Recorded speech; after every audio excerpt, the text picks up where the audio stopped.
lakas ng ibon niya.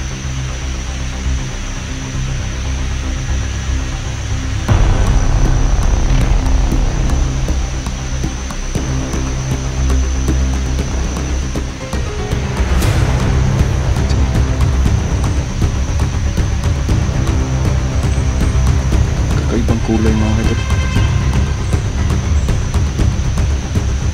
So medyo ayan mga kaidol, no, mapagpalang umaga sa inyong lahat.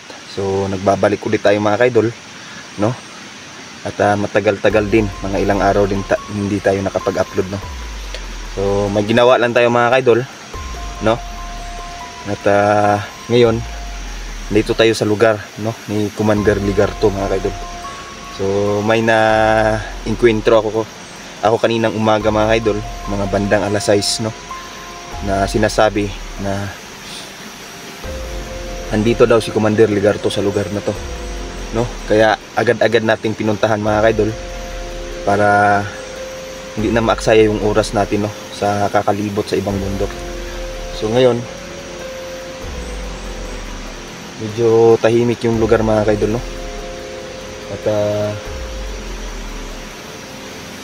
talagang iba yung pagkatahimik mga kaidol. So titignan lang muna natin, no, lalakad-lakad tayo ng mga ilang hakbang at panuorin natin yung buong paligid mga kaidol, no. So ayan, maraming salamat, no, sa mga sumusuporta at walang sawang nanunood ng ating video. Ayan, maraming salamat po mga kaidol. So ayan, nasa ilalim tayo ng mga karlangan mga kaidol, no. Maraming karlang dito. Dito tayo pumesto mga kaidol kasi maganda yung pwesto dito, no. Titignan lang natin yung lugar na to at nakikita ko mga kaidol na may mga tao talagang dumadaan dito, no. Ayun, no. Kasi may mga daanan na mga kaidol na dati wala naman, no. Ngayon mayroon na mga kaidol. So ibig sabihin andito talaga yung mga tauhan ni Commander Ligarto mga kaidol, no.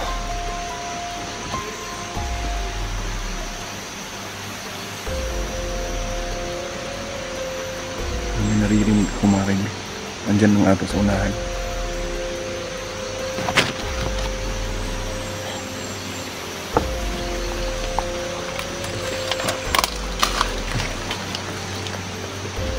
May tao sa unahan mga idol.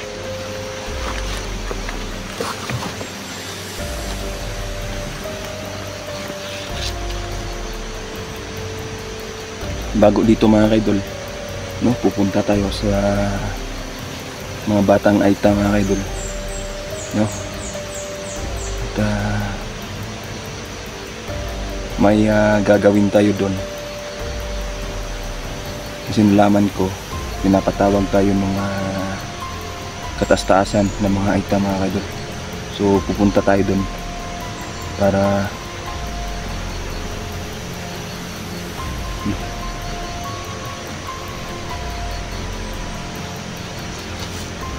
parang may tao mga kaidol. Samahan mo.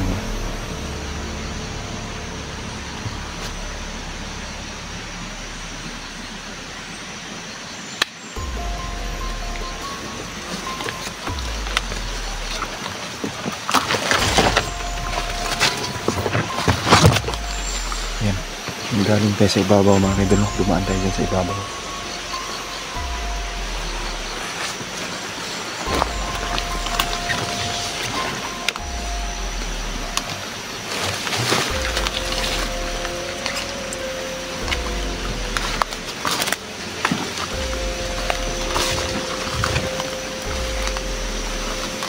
Ayan, mapapansin ko mga kaidol na itong daan na ito, ayan,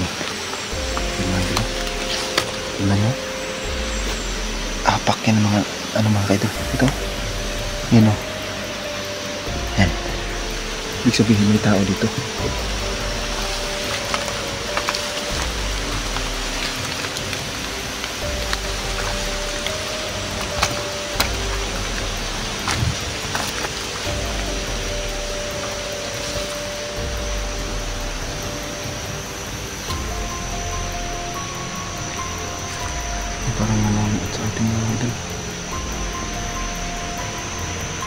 Ang klaseng ibon yan.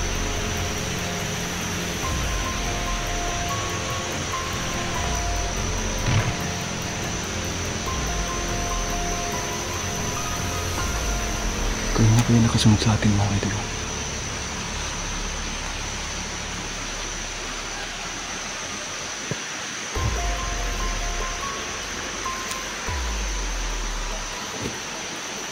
Pinapanood tayo ng mga idol kanina pa. Hindi ko alam bakit. Ayan o. Ito ang mga idol. Kakaibang kulay mga idol. So medyo maano yung kamay natin mga idol.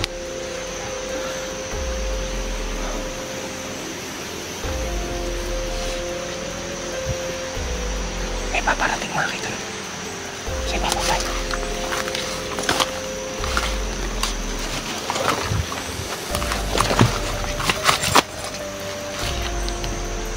Hindi naman lang natakot yung ibon mga idol.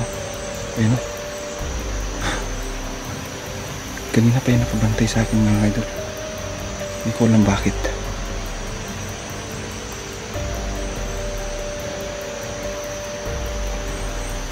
Baka mga kaibigan natin mga idol. At napakagandang ibon mga idol.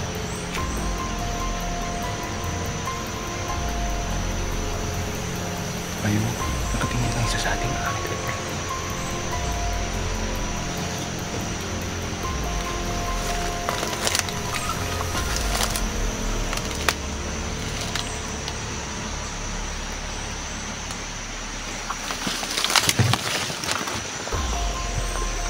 Kaibigan,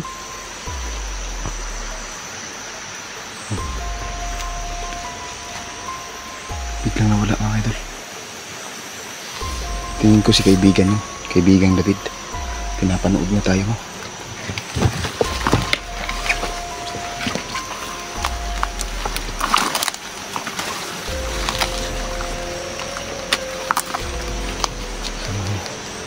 Dito tayo pipwesto mga idol.